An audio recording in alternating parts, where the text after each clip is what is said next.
এই অঞ্চলত বহুত কেইটা নামঘৰ আছে ভাদমহা নামঘৰত এবাৰ সেৱা ল'লোঁ ৰাইজৰ আশীৰ্বাদ ল'লোঁ 2 নম্বৰ 2024 নতুন সদস্যতা ভৰ্তি অভিযানত আমি আজি কাৰ্যসূচী লৈছোঁ সমগ্ৰ অসমতে কাৰ্যসূচী চলিছে ভাৰতবৰ্ষত চলিছে আৰু যোৱাকালি আমাৰ মুখ্যমন্ত্ৰী ডক্টৰ হিমন্ত বিশ্ব শৰ্মা ডাঙৰীয়াই এই কাৰ্যসূচীৰ শুভ আৰম্ভণি কৰে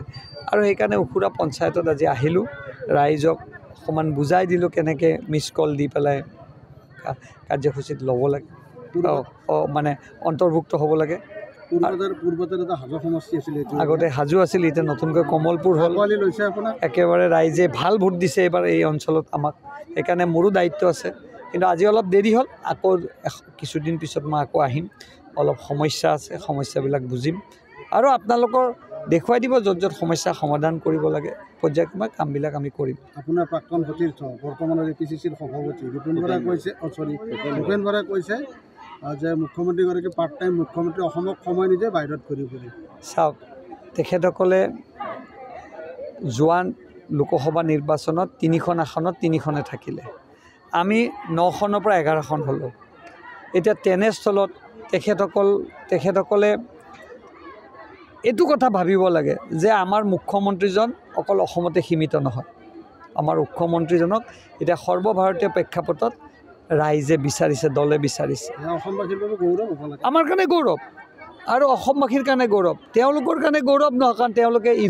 ঈৰ্ষা কৰে সেইকাৰণে মই ভাবোঁ যে ভূপেন বৰাৰ কথাটো এটা ঠেক মনোভাৱেৰে ঠেক মনোবৃত্তিৰ তেওঁৰ এটা চিন্তাধাৰা বিশাল মনোভাৱেৰে তেখেতে আগবাঢ়ক অসমৰ ৰাইজক কৰ্মৰে আঁকোৱালি লওক আৰু আমাৰ মুখ্যমন্ত্ৰী ডাঙৰীয়াই অসমৰ ৰাইজকে নহয় ভাৰতবৰ্ষৰ ৰাইজক কৰ্মৰে আঁকোৱালি লৈছে ভূপেন বৰাই যে চিন্তিত তেনেহ'লে বাংলাদেশ বৰ্ডাৰ চিল কৰিব কৈছে তেখেতে চাওক যিটো দলে 15 বছৰ শাসন কৰিলে অসমত 50 বছৰ শাসন কৰিলে ভাৰতবৰ্ষত তেওঁলোকে একো নকৰিলে এতিয়া বিজেপিক চকুটো আহিছে ভাৰতীয় জনতা পাৰ্টি থকালৈকে অসমত ভৱিষ্যত বাংলাদেশীৰ অনুপ্ৰৱেশ বন্ধ হ'ব বংগীয় মুছলমানৰ আৰু আমি সদায় মাত মাতি আহিছোঁ এইটোৰ বিৰুদ্ধে আমি বিৰুদ্ধাচৰণ কৰি যাম আৰু কংগ্ৰেছ আহিলে